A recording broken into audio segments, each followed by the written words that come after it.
keys to the city, baby. When you see us, so you know you really viewing greatness in the making. Double up on facts we stating. Podcasting, cruise control, city, state, the nation. So what you saying, what we saying, prime information. Facts, keys to the city, we unlocking the statements. Streaming every Friday. And ladies and gentlemen, we are back. Clovercrest Media presents Keys to the City. We're streaming on all social media platforms at Keys to the City as well as YouTube. What a week it is for all sports fans. My goodness. Last night it started. It started with a big Monday night matchup, Lamar versus Mahomes. We'll get into that in a couple minutes. We got the MLB playoffs starting today, and then the NBA Finals. No surprise to Trev, the Lakers and Heat are playing tomorrow. But what a week, like I said. We've been going through for the past 6 months with no sports.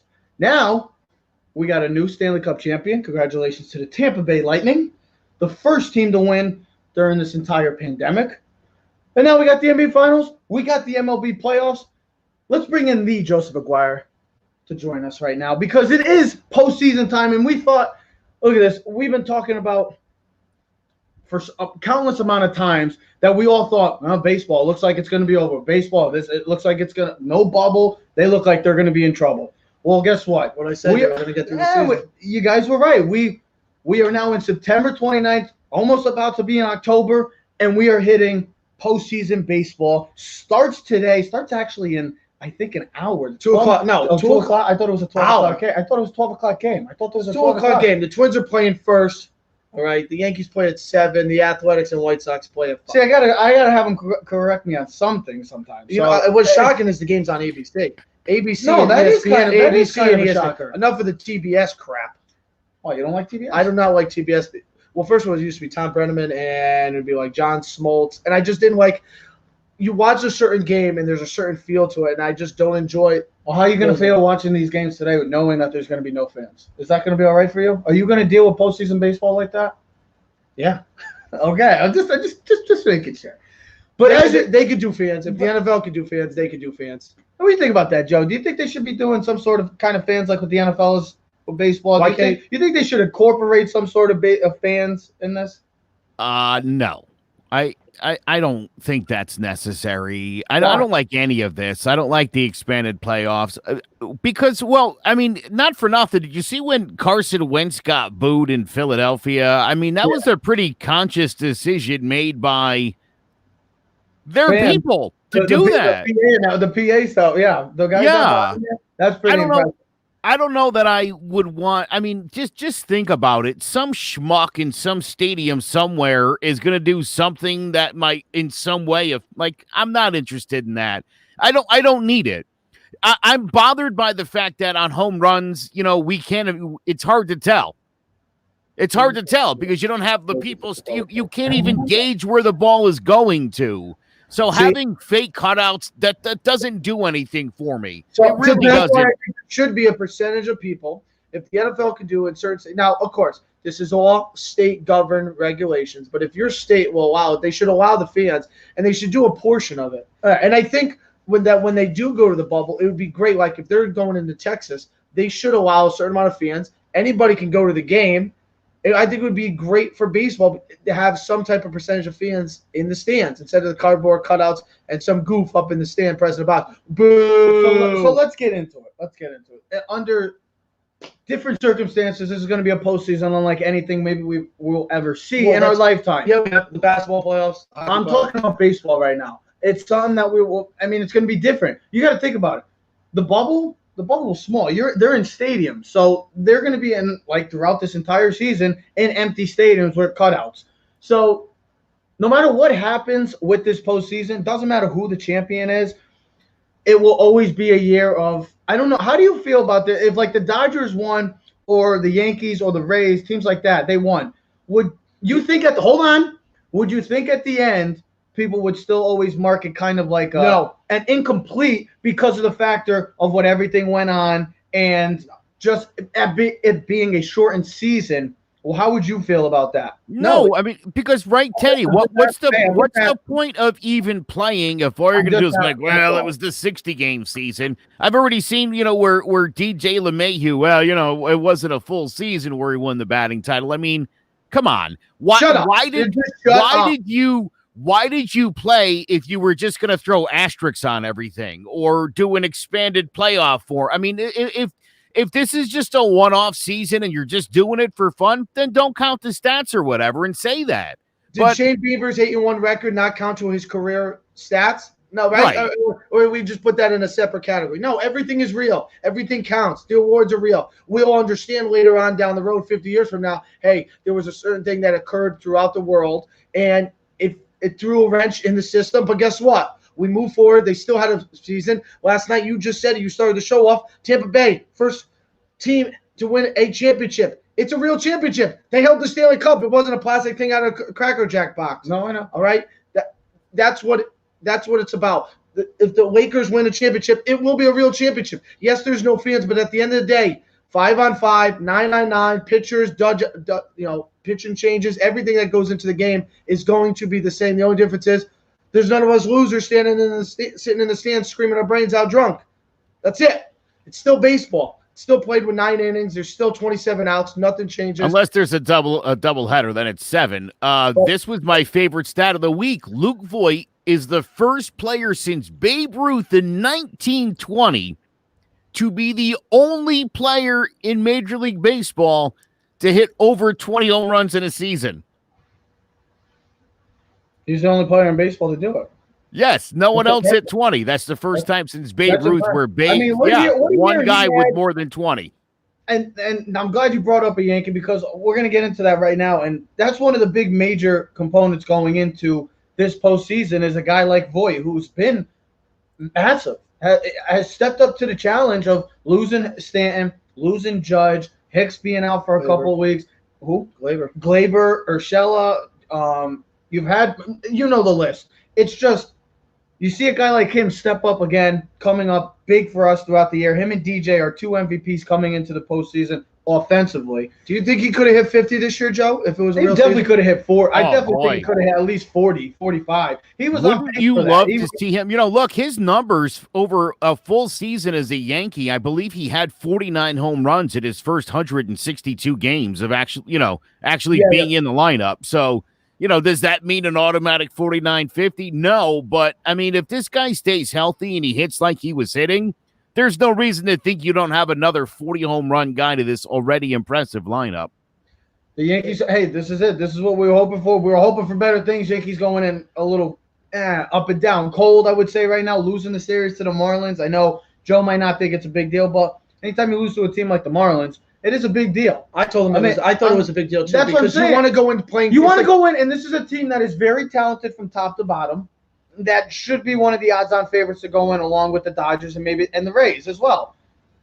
Now you're playing against an Indian team that is going in complete opposite. They're going in hot. They're looking like a team that could be a force to reckon with in this AL playoffs. They got maybe the best pitcher in baseball this season in Shane Bieber, who I think should win MVP just because he got the Triple Crown for pitching, and he was just the most dominant player every time. I know it's a pitcher, but we've seen Verlander win. We've seen Kershaw win. So Bieber, why can't he be any different? I don't care. He should be winning MVP. That's just me. The Yankees have a tough series. This is a tough series, plain and simple. But guess what? In 2017, I know this team's a little different, but that 2017, the Indians, was the number 1 team, and the Yankees pretty much didn't have no shot to many. The Yankees took care of business. This is a golden opportunity, the Yankees, to play against a veteran team, a team that looks like it's going to break up soon because who knows what the Indians are going to do with Lindor.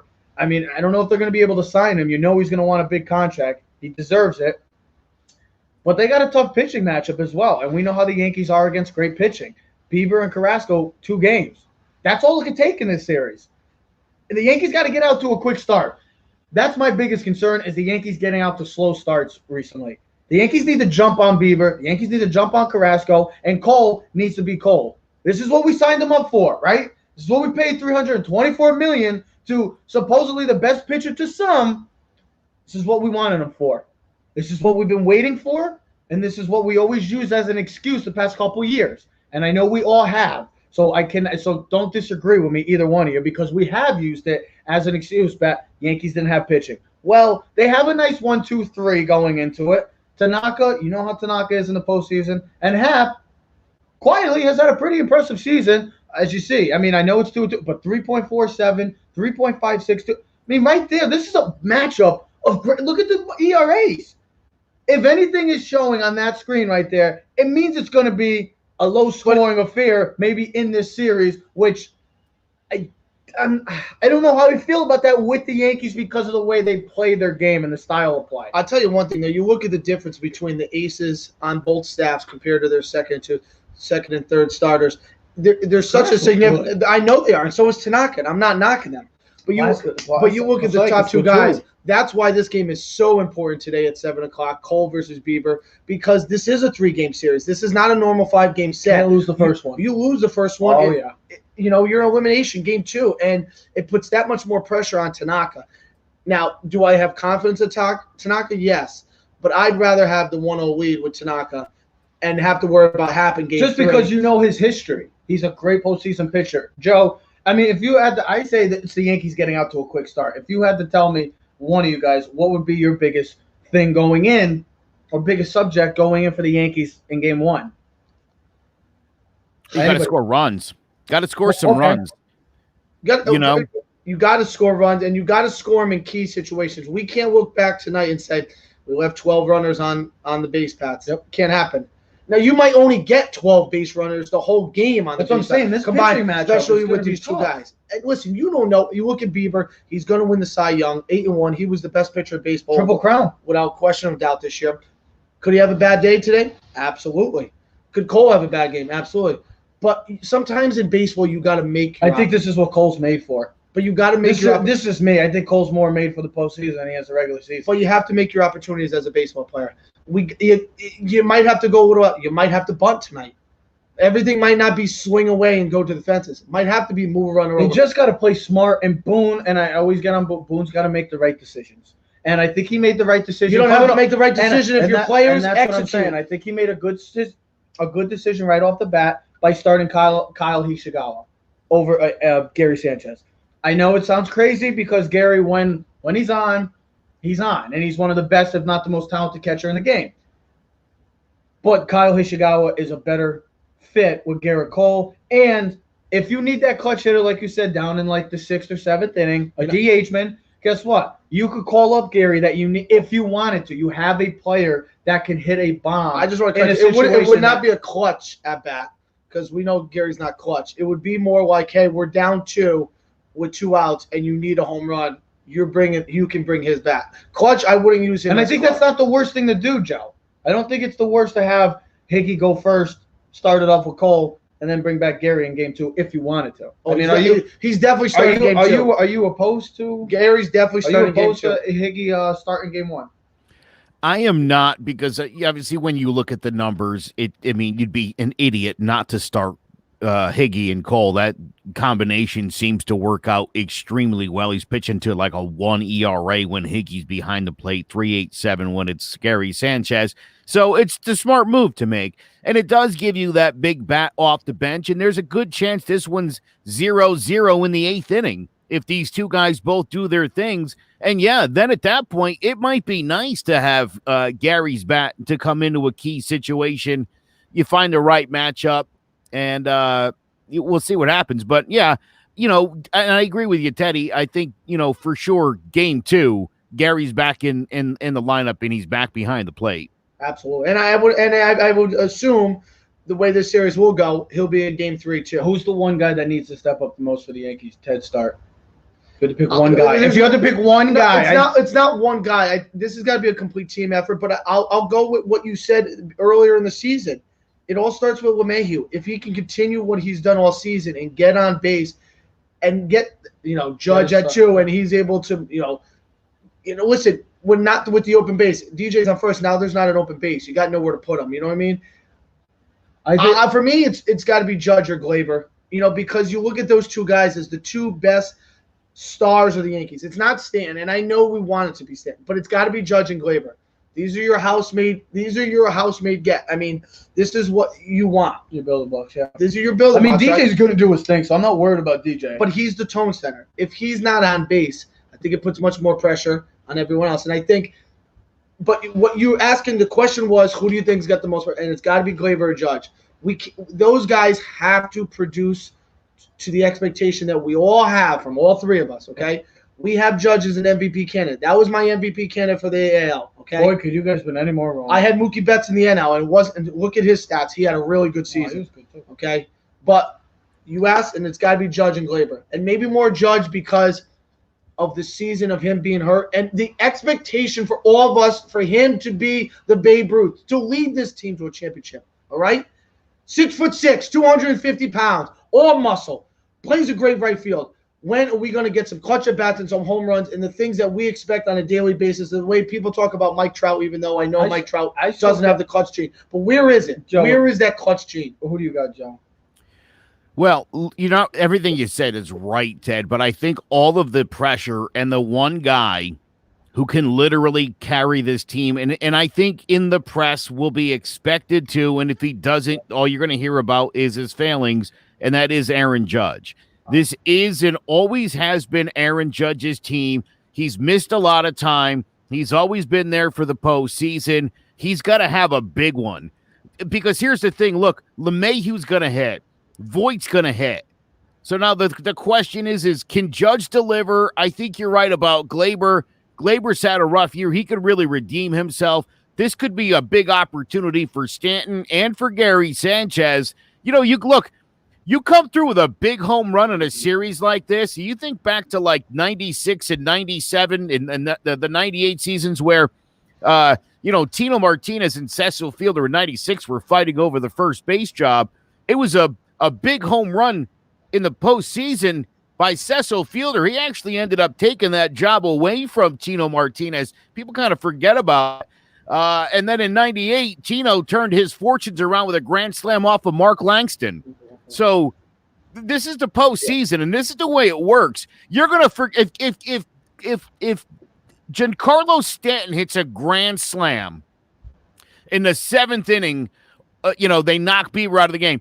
You will forgive and forget everything that's happened with Giancarlo Stanton you will completely forget about it because now you're in that Yankee lore of hitting a big time playoff home run. Well, so Joe, this is where you can make or break your Yankee career. This is a big one, I think, especially for Judge. But I think if you're Stanton, and I think if you're Gleyber, and I think if you're Gary Sanchez, this is a real opportunity to make people forget a lot of the bad stuff over the last year and a half for some of these guys. And I'm going to just say one name, and I just wanted to get in before Trev went. I said A-Rod, because if you remember the year they won you watched that postseason. He took over that postseason against the Twins, against the Angels, and then in the World Series against the Phillies. So, one of these guys that we're just mentioning, he could change everything. And, the funny thing is, we didn't even mention him, but Gary Sanchez, if, God forbid, he ever played to what Joe has this expectation of him, he would erase. I mean, can you imagine if he pulled an A-Rod where he just goes off, he goes 2 for 3, he has 2 home runs in this series, goes in next, because there's 3 rounds now. There's not 2. He's the type of guy where we saw in September when he first came up, he can hit like this. He goes off. And that's what I'm saying. I mean, that's what I'm saying. I think there's more pressure on players than there is this whole entire team. I know the Yankees are going to face pressure by everybody. Individual players. Because of the Yankees, because the pressure is always on as a Yankee, as a Laker, as a Cowboy. Your goal is to win championships. There's nothing else. And if you don't, it's a failed season. I think there's more pressure on the players than there is this team because I don't think many people, even though the odds makers say the Yankees, they are 7. They're tied with the Rays to our second, and then they're second behind only the Dodgers to win the World Series. So the bettors say that the Yankees are one of the odds-on favorite. I think there's more pressure on these players to step up. Judge, Torres, Stanton, Sanchez, Cole, just even Chapman, guys like that, the bullpen. They got to be all great, and they face a lot of pressure. I know this team is going to, but I think the pressure is more on the players because of the situations that are surrounding guys like Judge, Stanton, and Sanchez because of their contract situation. And who knows what's going to happen after this year if the Yankees do indeed fail again to make it to not even just win the World Series, but to make a World Series appearance. May I ask a question to you guys? Say the Yankees get swept 2-0, right? What would be your final thought for their overall season of the New York Yankees and everything? And however you see fit, pitching, coaching, as a team, organization. Honestly, do we just chalk it up to a bad season? How would you guys describe it? I don't know if we can just because of last year. Last year was stop that last year garbage. Why are you so obsessed? Why are you so obsessed with give me a sec. If you're gonna say let me tell you something. This is the one thing about Trevor that drives me nuts. He didn't know what I was gonna say. All of the other teams year after year get better. And again, people all season were like, well, man, Tampa, that can't be Tampa. Tampa's not garbage. And I think people need to get over that idea that all these other teams are just like standing pat and they're not any better and they don't have any expectations because they do. Yo, what I was going to say, the idea that the Yankees are still like the second favorite tells you a lot. Hold on, what I was going to say is you can't use that excuse for the Yankees after last year. The Yankees lost 30 freaking players and still made it to the ALCS. You can't make any excuses for the Yankees this year. That's what I was trying to say. I wasn't trying to give them any benefit of the doubt. If the Yankees get swept this year, there shouldn't be no excuses. Don't give me the injury thing because last year they had 30 players out and they still made it to Game 6. So I don't want to hear that. The excuse is going to be it was a 3-game series is what the excuse is going to be. The excuse is going to be there's 16 teams in the postseason. This is not what anybody signed up for when they were coming in at 2020. Nobody. If I told you Toronto and the Marlins were going to be in the 2020 postseason, you would have laughed in my face until I was like, well, there'll be 16 teams in the postseason. And you'll be like, wait, what? Yep. Oh, in the opening rounds of best of 3. What? It's baseball. A best of 3 in baseball is bad. Especially in Game 1. Yeah, the Yankees. I think it's worse in a one-game series. I'll be honest with you. At least you know where you're standing. All in, 1 game in it. 3 games. Because you lose that first, like tonight, the Yankees lose the first game and Cole pitched. That's a concerning issue right there because guess what? You're 1 game away from maybe being eliminated just like that, and your season's over. The Yankee season could realistically be over by tomorrow. 8-1 odds. It's just that quickly. There should be no excuses for the Yankees. The Yankees are talented enough to get to the World Series. They're talented enough to win the whole thing because they have the players, they have the pitching, they have the bullpen. There should be no excuses. There's a reason why they have the same odds as the I know, and there should be no excuses for the Yankees to not make it to at least the ALCS. Look, the St. Louis Cardinals. That means they got to play Tampa in the second round. That means they got to play Tampa in the second round. So get them out of the way quick. I expect the Yankees to still somehow get to the ALCS and compete for a World Series. They're that talented. There should be no excuses. The St. Louis Cardinals are the 5 seed in the National League. What are their odds to win the World Series? Oh, the Cardinals. The St. Louis Cardinals. Okay, so I have no idea. It's a good idea. Probably one of the lower. That's my point. That's my point. You're talking about the number 5 seed New York Yankees, and people still think they'll probably win the World Series or still have a chance to win a World Series. No one's looking at the number 5 Cardinals over in the NL going, well, big expectation. They were there last season. They don't win it all this year. They suck. Nobody's playing it that way. A lot of people like the Padres over them in that series, which I was actually kind of surprised because as good as the Padres are, they're a young team. They've never really been there. A lot of the people don't know. This Cardinals team, has been there before.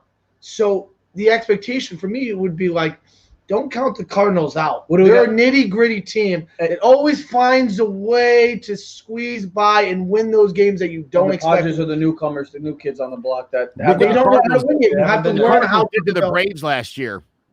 Remember what the Cardinals did to the Braves last year? Who saw that coming? Knocked them out of the park. I think you picked them. Wasn't the first game they scored like 18 runs? Didn't they score like 18 runs against the Braves one game? So yeah, it was the deciding game where it was a blowout. I think they scored like 12 in the first inning or something. It was over before it even started. They didn't even get in a bat. So what do we got for the Yankees How many games? 2, 3? 3. Absolutely 3. Okay. The Yankees, Cleveland always seems to go 3, 5, or 7. All right, so we got 3. We're all on the Yankees. Any upset? Any upset you got in any of the first rounds? Watch out for the White Sox and also the Reds over the Braves. Watch out for the Toronto Blue Jays. That'd be 2 games. I'm telling you, don't be shocked. Don't say that. shocked. I took Tampa for the win the series. I'd watch Houston over Minnie too. I just think because of their pitching staff in a short series really favors them. You got Blake Snell going against Shoemaker. Can the Astros beat the Twins? No, not this year. Not this year. I think they can. Again, I would go with the experienced team. And again, Minnesota was there last year, but as usual, they did what Minnesota does in the postseason. It wasn't a long trip. Losses, 16 straight losses. The Athletics and the White Sox haven't won. Athletics haven't won since 2006 in the postseason. The White Sox haven't won since they won the World Series in 2005. I just hope for a good postseason. Just a quick. I think it's going to be a great first round. And don't be surprised if Donnie Baseball beats the Cubs. Oh boy, they've been a story all year. Would it shock anybody? Why not? Right? Get COVID. First team. They see you later. They're going to knock out the Cubs. Why not? This has been. I mean, would you expect anything less? Hey, it's a rematch of 2003. You know, just the other day, I forget who I was screaming at about managers, about great players don't generally make great managers. I don't remember if it was you guys, but, you know, Don Mattingly's in an interesting category because Don Mattingly was, for 4 years, the best player in baseball. For 85 to 89, there was nobody better than Donnie Baseball. And then he hurt his back, and it was all over. And he's become a really great manager. And if you look at the history of guys who have been great players, I mean great players. Somebody brought Mike Ditka up to me once. I don't know that I would call Mike Ditka a great player. He was you know, good player, Hall of Famer, really good. Got a Super Bowl, right? Also from a different area. So again, kind of hard. I mean, again. Think about somebody like a Ray Lewis. Oh, I know. We were talking about Deion Sanders coming back to coach, and I said, you know, look at guys like Ryan Sandberg. I thought Ryan Sandberg would be an amazing manager. Nope. And if you look at all the Hall of Famers who have had a chance to manage teams, doesn't go well. You throw a Rocco Baldelli or a Ron Gardenhire in charge of one of these teams, and they do amazing things. Aaron Boone. Shout out to Aaron Boone was not a great player. Was not a great player. Was a good player. Yes. A lot of these guys were middling players. Some of them were barely even, you know, they were the 25th guy on the roster. But Donnie Baseball's different, and Donnie tasted, you know, the high life. He was the best player in the game.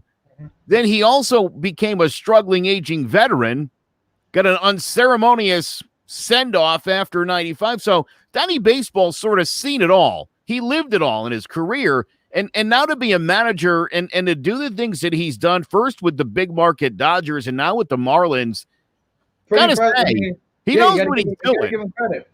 He knows what he's doing for sure.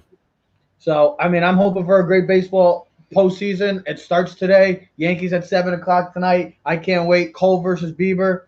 It should be a fun one. Let's go Yanks. The quest for 29 starts tonight. Can only hope, right? We can only hope. Can only hope. Speaking of hope, let's shift over to the gridiron. I came on here last week on our show, and I said, well, the New York Football Giants would get their first win. So you should have bet on that sub, Joe. Would get their first win. I come here to you today on Tuesday at about 11:20 with nothing to say. I have absolutely nothing to say, Joe. This is going to be short and sweet. They're god-awful. That was putrid. I stopped watching in the third quarter. Me and my father, we were having a little get-together with the guys. Had on Red Zone. Show Red Zone clip of 49ers scoring. We're like, well, don't need to put it back on. It's just so there's no more. Okay, they're playing tough for 60 minutes. Yeah, that's great. Well, they didn't play tough last week. They got their asses kicked by a team that realistically is made up of a lot of second and third stringers. There's still some starters, but most of their big-time players were. Nick Mullins had the best. We're gone, and the Giants are a disaster right now. This is the sign. To see both New York teams. It's as a New York fan, Thank God for the Yankees. Thank God for the Yankees because every team in New York is awful. You have to realistically think that as a New York fan, it's tough to be a fan of your New York teams right now. Other than the Yankees, the Mets are terrible. The Yankees are the Yankees. The Giants, the Jets are god awful. And don't even get me started with the Knicks. I mean, we could put the Nets, but whatever. The Nets made the playoffs, but the Knicks, the Islanders, the Rangers, it hasn't been really nice to New York fans because, well, it's just been not a sports town. And this is a big issue for the Giants and Jets. And we'll talk about it down the line because you're already standing here. Tank for Trevor. We'll talk about that. I'm not going to get into that right now, but I really have not much to say. It's just disappointing, frustrating, and it's kind of sickening the way the Giants played last week. And Daniel Jones and Sam Darnold, really, their next 13 games could be quite telling. Their job interviews. Because right now, Daniel Jones, I have faith in Daniel Jones, but we got to see what the next 13 games looks like for him. If he doesn't make any strides towards positivity, the Giants have to seriously consider, because they are going to have a new GM. That's not even a debate. They will have a new GM. Yes. There's no way Dave Gettleman, Tish is ready to throw Gettleman's ass out already. There's no way Gettleman's staying. There's no way Gase is surviving. So the Jets and Giants have some serious question marks and have serious conversations. Giants might be going through another rebuild. Because the Giants and Jets right now, by far, are the two worst teams in the NFL. I know the NFC East is really bad. I know the Eagles are bad. We have some Eagles fans. I know they're bad. But the New York Giants and New York Jets are in another stratosphere of bad, because those two teams, you got tiers, right? You got tiers with everything.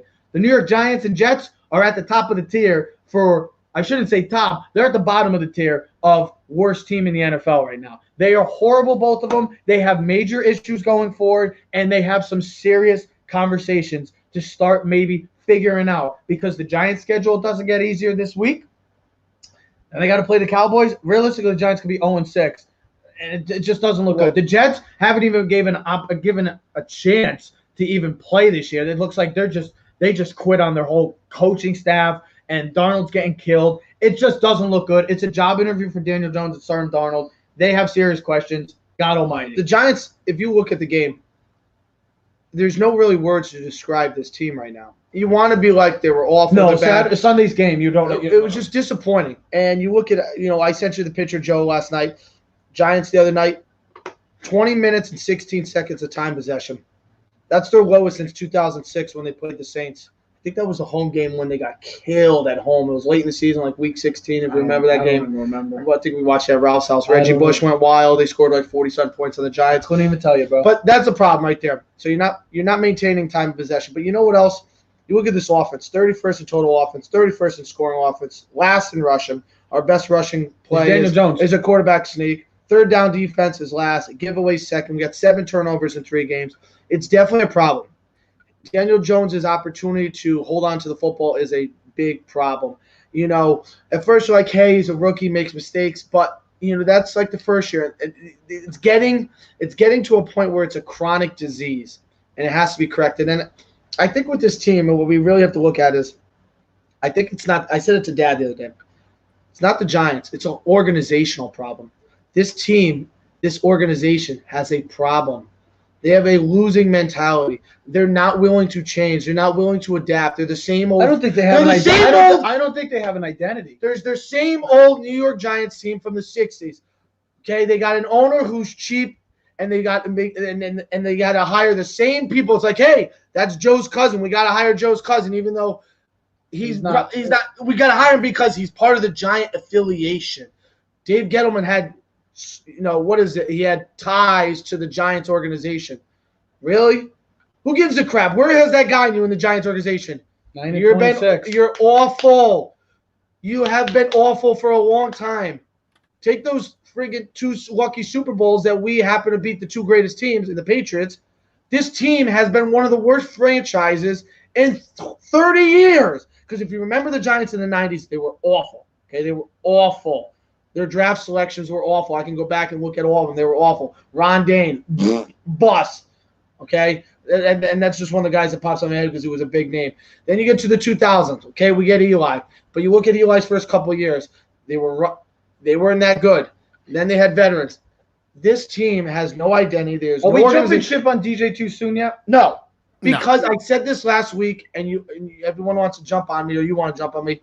This is a league where show me now or get the hell out of the way. Because we look at guys like Joe Burrow in 3 weeks, you're like, that guy, he's got it. That guy's got something. I don't know what it is, but he makes plays. And you look at Kyle Murray, you're like, that guy's got it. I can see something. You look at Mahomes after 1 week, you're like, that guy's got it. I start naming names, and you're like, all right. And then you look at Sam Darnold or Baker Mayfield, you're like, that guy, I don't know if he's got enough. You look at the Browns. What have they done? They run the football because they know that's the best thing they do. Their best player is Nick Chubb. Well, the Giants can't even do that, so the Giants got to go to something else. What are they going to do? Just give Riley Dixon punting and give him a huge freaking make him the highest paid player in the league? What the hell do you want the Giants to do? And I'll end it on this. The Giants are god-awful rushing the ball. And I'll end it on this. The Giants' problem is their evaluation on talent. Why are some teams – why do we look at the Pittsburgh Steelers? Why do we look at the New England Patriots? Why do we look at the Ravens? Why do we look at the Chiefs? Even though all of them haven't won Super Bowls, why do we always see those teams winning 10, 11, 12 games? Why are they able to find guys, late rounds, undrafted signees that can make an impact where we're watching guys who are like, well, we drafted that guy 13th overall. Sometimes you can't be cheap. It's not about cheap. It's about evaluating talent. Belichick's cheap, and he finds guys off the street. Sometimes you got to have the cojones. And it's another Chiefs took a chance. And it's another Belichick guy disciple, but I think that has struggled early in his career.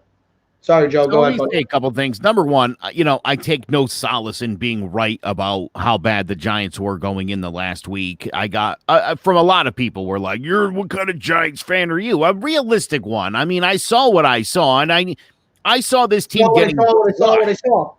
There you go. I mean, the idea that this team could get lit up by the Niners backups was in my mind. I didn't want to believe it would happen, but, again, you talk about that 20 minutes possession. I've been saying all year that the amount of 3-and-outs or drives that are at least 5 plays or under is mind-boggling. You said that last week against Chicago. Yeah, these guys cannot stay on the football field. And I'll say this, and it wasn't a great outing by the defense, and they kind of gave up in the second half for sure. Where, I mean, a whole day of just getting the ball shoved down your throat all day and your offense giving you no relief at all. I mean, it's got to be hard for the defense. It really does. Week after week, every time you turn around, you're grabbing your helmet and you're back on the goddamn field. It's been like that. They can't run the football. They can't throw the football. They can't block. They don't do anything well at all right now. It's hard to watch. I said it last year and the year before that Dave Gettleman doesn't know what he's doing. People were, I'm not going to say who said this, Teddy, but somebody was like, trust the plan. Well, the plan stinks. The plan's 9-26, and it looks like it could go 0-16 this year. That's how bad the plan is. So this team's got to, and I agree with you too, Ted. I think this team lacks identity. I think in a league where everybody's throwing the football all over the place, the Giants are doing the same old, and now that your best player and the guy that you built this whole stupid offense around is gone, now where are you at? You've got a young defense that gets exposed. You're still not getting a good enough pass rush. Kudos to Leonard Williams. I thought Leonard Williams played great this past weekend. One of the only guys really that I think you could say a guy earned a paycheck this week. It's funny because Daniel Jones got to turn it around. You got 14 games left to show people that you're not garbage, because you're really starting to stray into those territories. You're really starting to stray into when we were like, what? No. Because the same issues. Yeah. All I was going to say was, to back up our points, I think all of us in frustration is the issues that we've been talking since we've done this show 3 years ago are the same issues we're talking about today on 9/29/2020. You know what I mean? Can't run the football, can't protect the quarterback, can't rush the passer. That's a problem. That's a very big problem.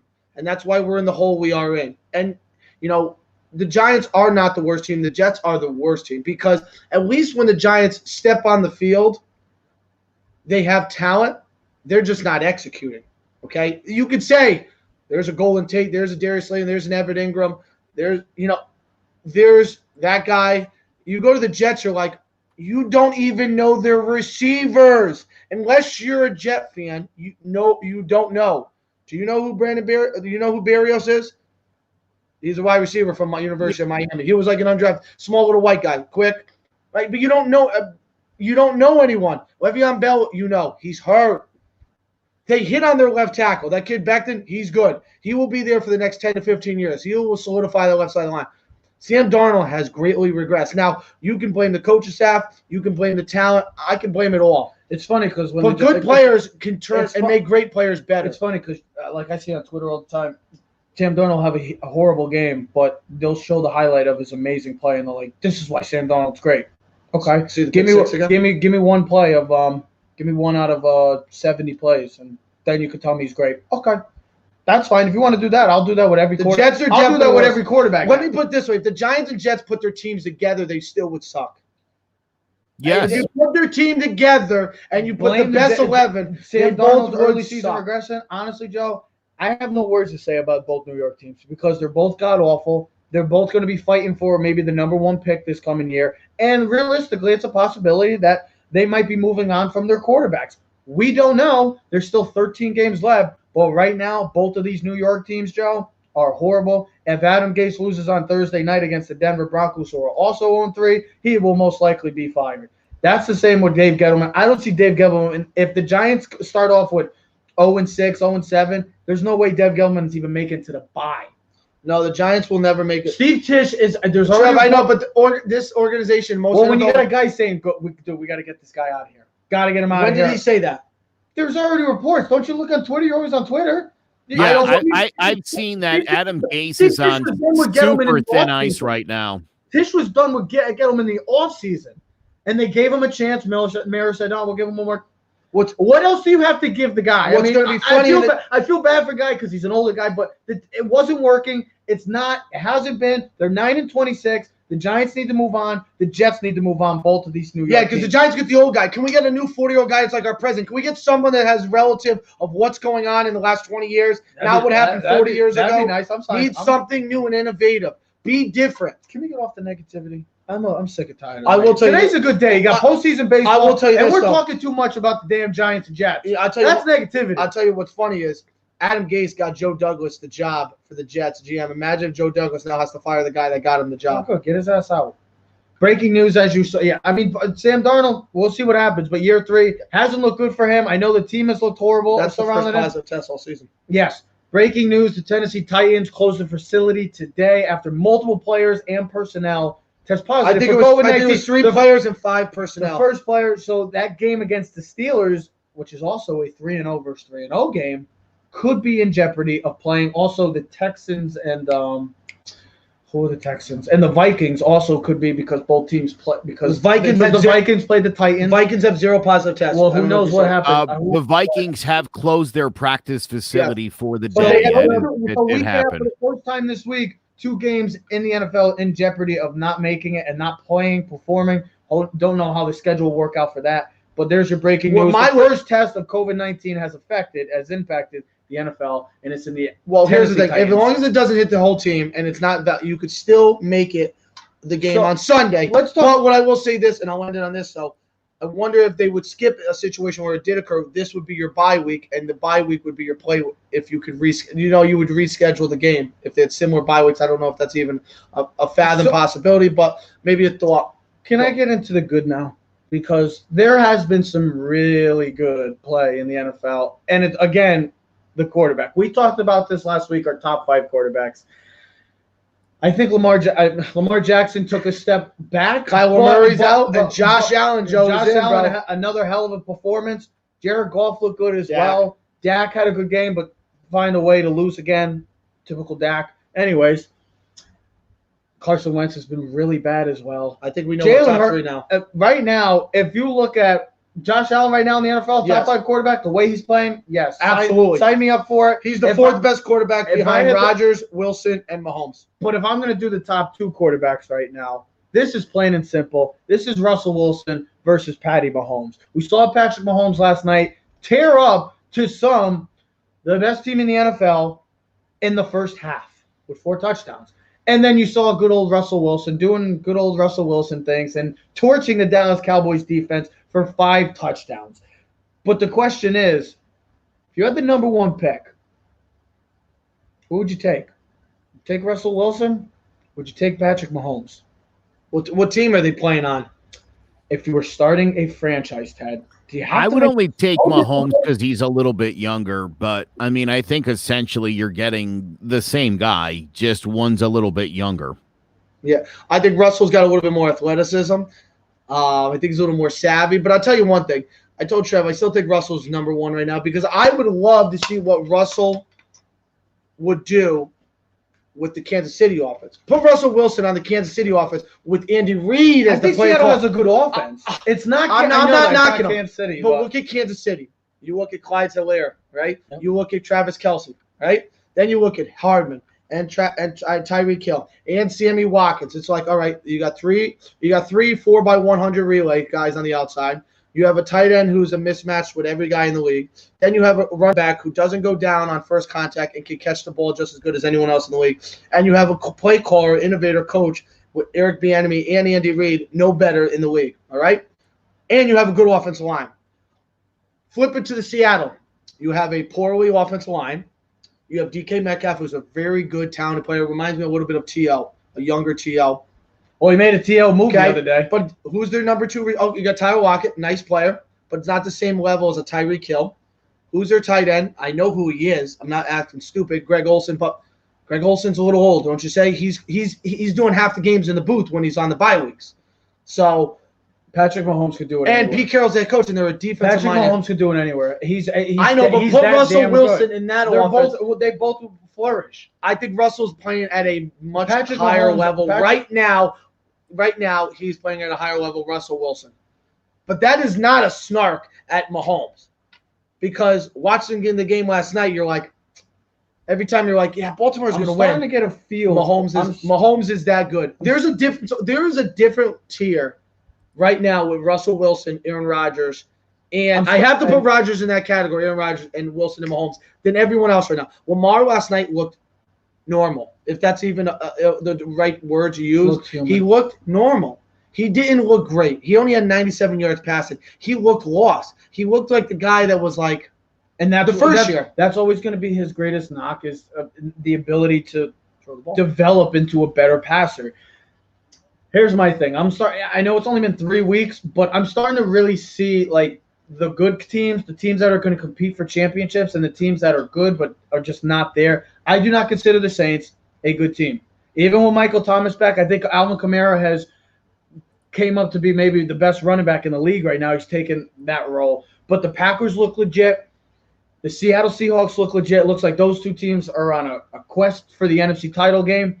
And then you got in the AFC, I would like to put the Pittsburgh Steelers in there because I think that defense could give fits to Mahomes. They got athletic defensive players on the line, and that's what they played well. Look at San Fran last year. They got a good linebacking crew that can they were down against the Texans. They could take over with Travis Kelce. They can guard up, match up with him, and they got a good secondary. I would love to see the Pittsburgh Steelers against that Chiefs offense. I tell you who else I like to see?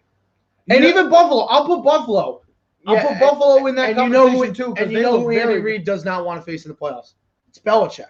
You do not want to face New England. You're not going to want to. They play this week. Do they? Yeah, Kansas City. I did not. New England. You do not want to play the Patriots, right? They can control the game by running the football, keeping the ball out of your hand, and they have a physical defense. And Belichick is smart enough to scheme. So, what do you think? Since you've seen the first 3 weeks, how do you feel about how this league is going? How is the league going? Well, look, How's the league going? Well, what do you think? You know what I mean. But like, how the teams, the players. I mean, the Bucks, I think, are legit. That defense is very, very good. Vikings are not good. The Texans are 0-3. The Eagles are garbage. The NFC East shouldn't be allowed. The Rams are good. The Rams are legit. The NFC West is very good. It's going to be a tough division, but the NFC East is God Almighty. Oh, my goodness. And the Bills are the real deal. And Josh Allen is playing. Josh Allen, yeah, Joe, 100%. For them to give up the lead 28-3 and then come back, my God, and win the game late in the fourth quarter and be clutch. Now, yes, there was a bad call in the game late that gave the Bills the win. That's an iffy call. He still executed on 3rd and 22 to Cole Beasley down the middle of the field. What do you think, Joe? Look, again, I've been watching Josh Allen since he got drafted, and I remember when Josh Allen, he didn't go well. Baker Mayfield ended up going 1 in that draft, kind of blew him out of the water, and Darnold went 2. Allen, not 2 overall. Went second quarterback, you idiot. He said 2. Okay. Joe, I'm going to punch him right in the head already. You should. I understand. Yeah. I understand your Josh frustration with it. Get the hell out of here. And yeah, Josh Allen and Lamar. And those are the 2 best guys right now in that draft. And he said at the time that he believed he was the best quarterback of the lot, and he wasn't wrong. And I got a lot of friends that are Bills fans, which is so weird because they didn't used to be. But anyway, congratulations on being fans of the Bills again, my friends in the Buffalo area. But you've seen this guy slowly but surely last year, a little inconsistent, but he was really developing, and he started having those kinds of games. And again, I said earlier, after week 1, if you saw the quarterbacks that were comfortable in their systems, that knew their personnel, they're all playing well. And guys who were put into odd situations did not. I mean, look at Nick Foles in Chicago. How ridiculous. That again, Nick Foles in relief, superstar. Let's see what happens when Nick Foles starts starting games again. It's not going to go well. The NFL is what it is. Pitcher. He's the best relief pitcher in baseball. Yes, he is. Yes, he is. You do have a point. You see these guys like Josh Allen, Kyler Murray, they're taking the step in the right direction. Then you see guys like Daniel Jones and Sam Darnold. I don't know. But for the Giants specifically, maybe is it because of the whole COVID and not having any training camp? No, it's not having they're having training camp, but not having preseason or anything like that, coming into a new system. It goes back to the organization. Look at the organization. Look who's running the thing. McDermott for the Bills. Since he's been there, he's brought a winning mentality there. He has executed his game plan to a T, and that's why they've gotten better every year that he's been the coach. Look at the personnel. Look at the teams. They're all in. That's why the Denver Broncos, since Elway left and then Manning they stole for 3 years, they don't know where they're going. They don't know what they want to be. The Patriots are the same. I think they might have found the Patriots are still the same team. A guy like Drew Lock. How does the Patriots lose all this personnel? They lose Tom Brady. Yeah, they get Cam Newton. But how do they keep winning and winning successfully? How do they dominate games? How do the Steelers continue to win? How do certain teams – there's a mantra, there's a team. Why can't the Dallas Cowboys find ways to win games? Someone tell me that. With a team that's one of the most talented teams. Tell me why the Dallas Cowboys can't win games. Tell me. The quarterback throws for 472 yards. Throws for 3 touchdowns. They have a top 5 running back. They have a top 5 offensive line. They have the leading sack guy in the league in Aldon Smith. Yes. Yes. Is he? Yes. Wow. How do the Cowboys not win games? Tell me. How does Carson Wentz and the Eagles tie the Bengals? Keep saying it. If Carson Wentz, I think he's going to get hurt at one point this year. Jalen Hurts is going to be taking over sooner or later there.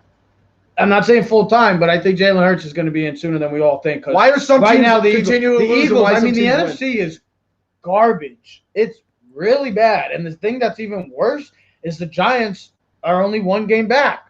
And they're the second worst team in the league. So you're saying there's a chance? So there is a chance for the Giants to somehow, and I hate when people say, oh, well, we could still win at 6-10, 7-9. This team might not win more than 3 games this year. It's a struggle for a lot of teams. The Atlanta Falcons are the ultimate choke artists in this NFL and maybe in all sports. I don't get it. You just see the bad. You see the good teams. And, yeah, Peterson, really dropping the ball quickly before we get to the NBA, dropping the ball, 4th and 18, you decide to punt, have no faith in your quarterback, have no faith in your team. Like, what the hell are you doing, man? Are you afraid that your defense is going to give up 10 yards and lose the game? Go give a shot. You paid this man $130 million. Give the man the ball and see what he can do. I know your team sucks. I know they've been horrible. Their offensive line's been horrible. I know Carson Wentz has been horrible. He's actually been one of the worst quarterbacks in the league. But damn it, help your quarterback out. Not a good decision by Doug Peterson. Anytime a coach immediately dismisses the idea of going to the other guy, that means they've already started having discussions about it, and he's pissed that a reporter brought it up. It's a mess. Because all the fans in Philly right now want to see Wentz sit down on that bench and see what they have. So he was really quick to dismiss it, and that to me means within about 2 weeks you'll see Jalen Hurts in the starting lineup based on history. That's what I'm saying. Jalen Hurts, baby. They won't start him. You don't think so? No. Not at all? Only way Jalen Hurts starts is if Carson Wentz gets hurt. Only way. You don't pay a guy $130 million and bench him. Sorry, this ain't Trubisky. Next week we'll do our top 10 power rankings after. I'm just using it that way. If it was a young quarterback or a guy that was like a Nick Foles and he was starting to have bad games, or Gardner Minshew, you paid Carson Wentz $130 million. So you're not sitting on the bench. Because what? If the rookie does bad, then what? You bring the guy back in? That you can't. It could be a mess brewing in Philly. Brotherly Love is about to get a little sloppy Joes over there. Right, Joe? Yeah. Let's shift over to close out with the NBA Finals. I know it's tomorrow, but I want to get into it. And to me, Joe, I want you to show this clip because this is no surprise to good old Trev. Check it out. Yeah, we'll check it out. We're waiting. There it is. Them get dominated. Can I tell you who I got for my old prediction I made? I picked the Heat against the Lakers final. Say it with pride. Because I'm confident that Pat Riley is going to make the vote. That's why. It'd have to be significant. Oh, that's why I'm going. That's why. Well, there's the thing. They didn't make no move. They didn't need to make a move. That was back in December. So if anybody wants to think that I was lying about picking this finals, there's your proof. I picked the Miami Heat. You should take that clip and post it later on. I will. I gotta cut it off. I gotta cut it. But there it is. That's the proof that the Miami Heat were going to play the LA Lakers. And I had people saying I'm crazy. Well, how crazy am I? Whatever you want to call me. I don't care. I know I'm crazy. But this is no surprise to me.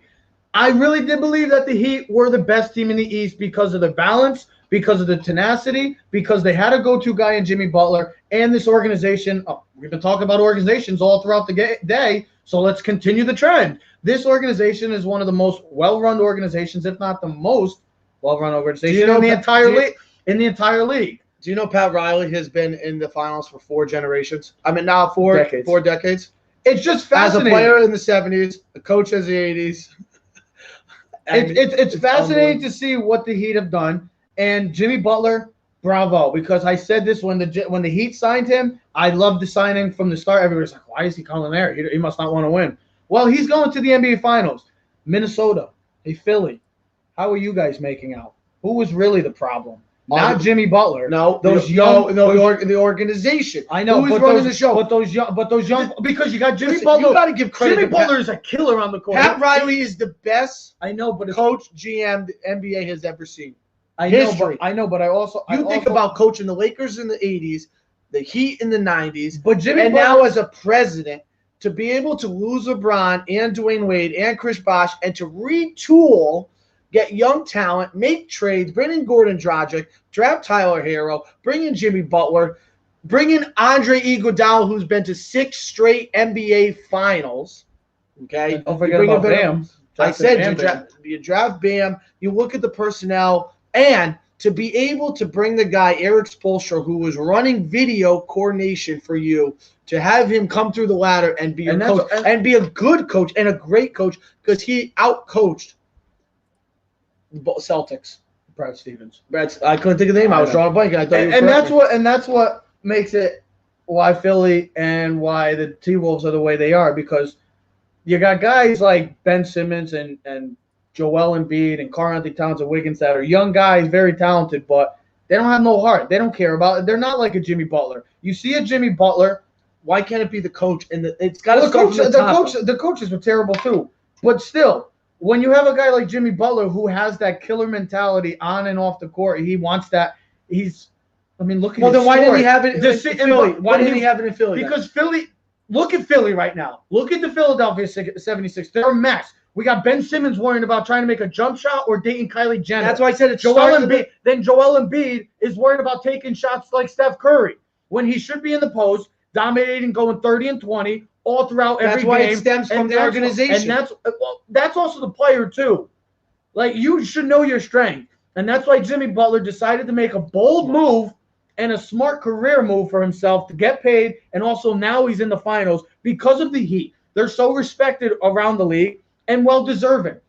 It starts at the top. It goes with the coach. And then the players have to play the game. And the players have dominated. They're gritty. They're tough. They're hard-nosed. And they're going to beat you up for 48 minutes. And this matchup is going to be extremely tough. The toughest matchup for the Lakers in this entire postseason, because this is a team that's going to punch you in the mouth for 48 minutes. You have a go-to guy and a leader that's not going to back down to LeBron James.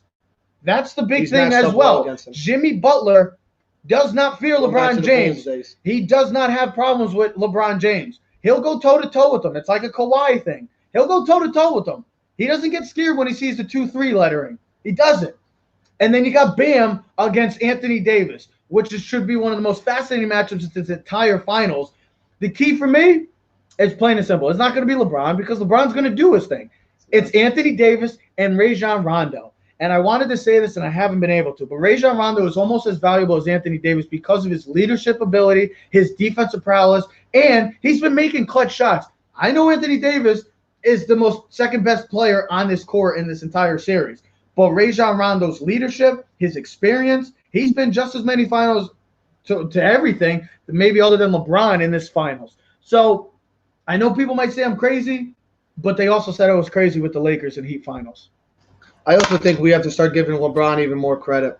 You look at this Laker team. This might be one of the worst teams. If you take LeBron out of this starting lineup, it's Rondo, Caldwell Pope, Danny Green, Anthony Davis. No, hell, take off Anthony Davis and look at the team like last year.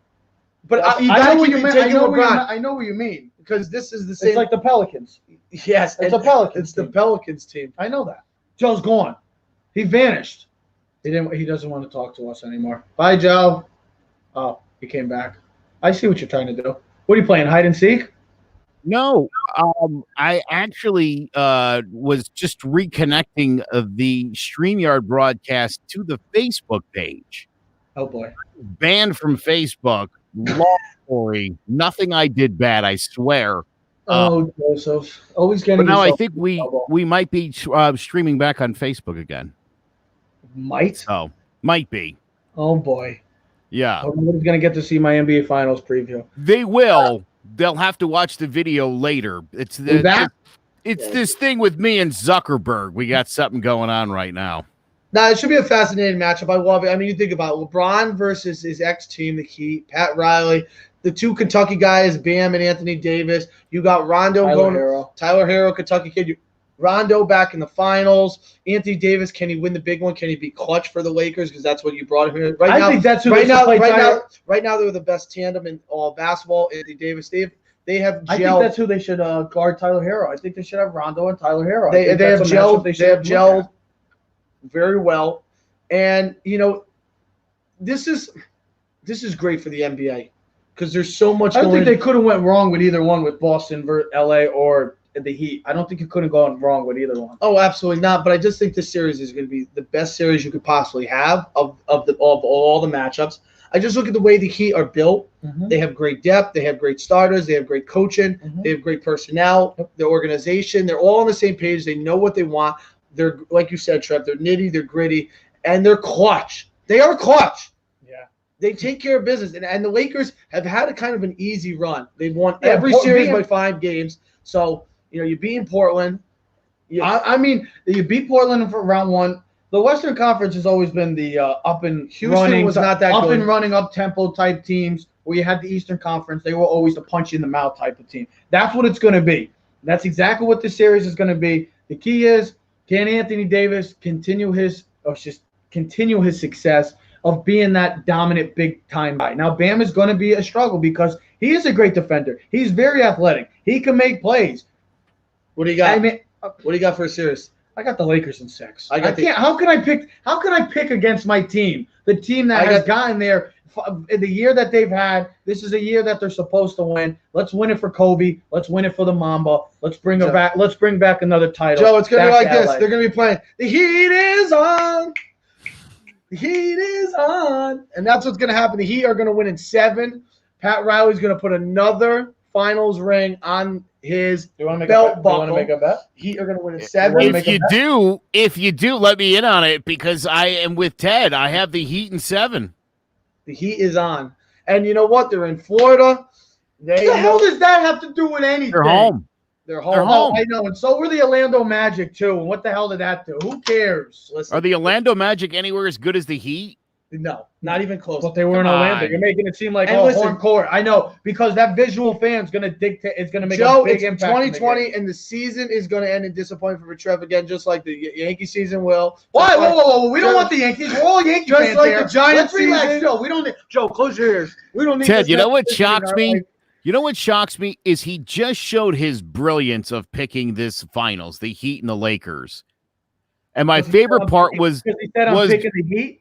He said the Heat. I just think the Heat go deeper as a team. That's because he's a genius now. Because he said the Heat is on. Joe, get the hell out of here. No. I just would like to point out though that you did say the Giants were going to beat the Niners this week. So well, the Lakers are better than the Giants are. The Lakers have LeBron James. Joe, we both agreed that the Giants were going to get their rear ends kicked, and they sure did, right? So we're geniuses. By the way, listen, Trevor. Hold on. I also did have the NBA Finals back in December, and I picked the Lakers. That was 2019. But I picked the Lakers to win in 6. The Lakers are going to win. Mark it down. Trevor, if you would have told me the Nuggets were going to go down 3-1 twice and come back, then I would have been like, oh, my God, dude, you're good. You sure you want to get into another bet with me? You sure you want to do that to you? You just got by the way, hold on. Something completely off topic. Did you look at your fantasy game by any chance? Joe, you can't beat me. Well, you played. I kicked his ass. Kamara and Russell Wilson dominated, baby. Joe, you can't beat me. I'm in 3 leagues like and I'm like combined 0-9. Joe, you're like the Yankees. I'm like the Rays. You can't beat me. You're like my kryptonite. I'm your kryptonite. I just think when it comes down to it, the Heat have been tested. This is the group that is on a mission, just like the Lakers are. They're battling. But I think if it comes down to plays, yes, I know LeBron's club. Are you betting against LeBron? I am.